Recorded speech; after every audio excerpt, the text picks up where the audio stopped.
8 महीने पहले दिल्ली में एक बैग फैक्ट्री में आग लगने से जहां 40 लोगों की जान चली गई थी, उसी में एक था मुशर्रफ। मौत के बाद मुशर्रफ का ऑडियो वायरल हुआ था, जिसमें वो अपने दोस्त से बात कर रहा था।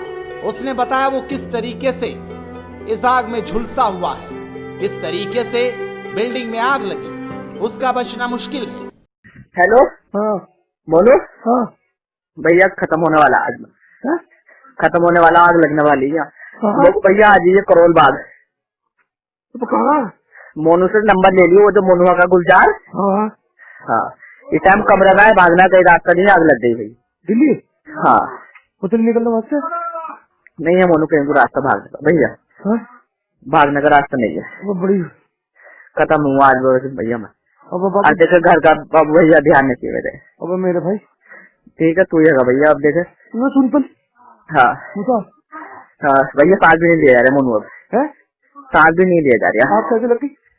पता नहीं दे मतलब ओ हे अल्लाह, देखे तो भैया सांस नहीं लिया जा रहे, और भी देखे दाढ़ लाए कई सारे है। तो निकलना कई बात तो नहीं। 5 मिनट को फोन करता नहीं, कुछ नहीं हो रहा ना, उसे कॉल करते ना, पहुंचा जो पानी वाली। हाँ, अब कुछ ना बोलूं बस है। सांस भी नहीं लिया जा रहा भैया, देखे हाँ। अरे यार भैया, घर का ध्यान रखिए मेरे भैया, देखे।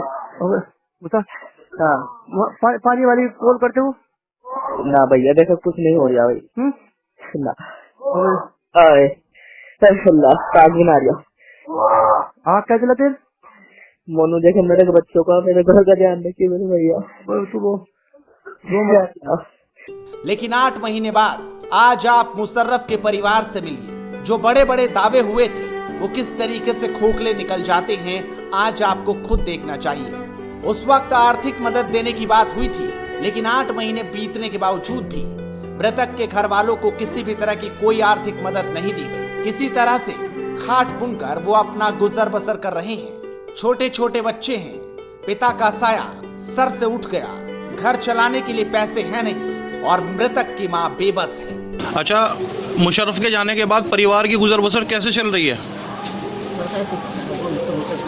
ऐसे कैसे चल रही है?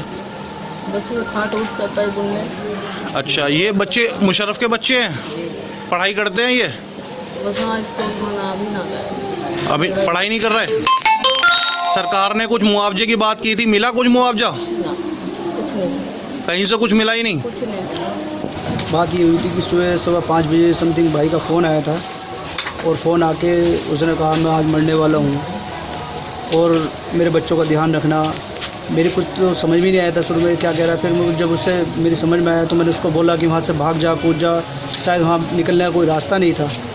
तो वहाँ से मैंने उसे कहा भी फायर ब्रिगेड को फ़ोन कर दे, तो कह रहा है कि नीचे खड़े हैं लोग, कर रहे हैं। तो मगर बोला घर से चल दे, हम लोग यहाँ से प्रधान जी, हम और उनके साधु साहब 2-4 बंदे हम जो थे सब साथ में चले गए।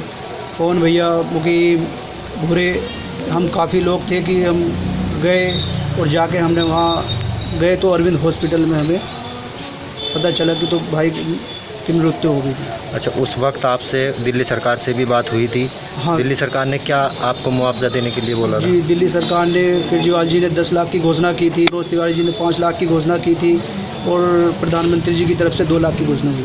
अच्छा, आपको अभी तक मुआवजा नहीं मिला? अभी तक कुछ नहीं। आप कहाँ कहाँ गए हो? हम दिल्ली में हम कई बार चक्कर लगा चुके हैं। मृत्यु प्रमाण पत्र बनवाने के लिए भी हमने कागज डॉक्यूमेंट्स एक एक पूरा करके हमने सब पहुंचा दिए हैं।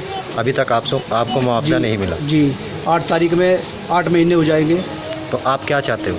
जी, मैं जल्दी से जल्दी, उसके छोटे छोटे बच्चे हैं, मैं चाहता हूं कि सरकार से मेरी गुजारिश है कि मुआवजा जल्दी से जल्दी मिल जाए। घर में कितने सदस्य हैं? घर में सदस्य इनके कुल मिला के 6 जने हैं। एक उनकी अम्मी है मुशर्रफ की, एक उनकी वाइफ है, 4 बच्चे हैं, एक बेटा है, 3 बेटी हैं। घर में पुरुष कोई नहीं है? पुरुष कोई नहीं है। उनके अब्बा जो थे वो एक्सपायर हो गए थे 1 साल पहले। इस तरह के हादसे होने के बाद तो मानो ऐसा लगता है कि मृतक परिवार की मदद पूरी तरह से की जाएगी, लेकिन जैसे ही वक्त बीतता है सच्चाई सबके सामने आ जाती है। बिजनौर से फैसल खान की रिपोर्ट, हेडलाइंस यूपी।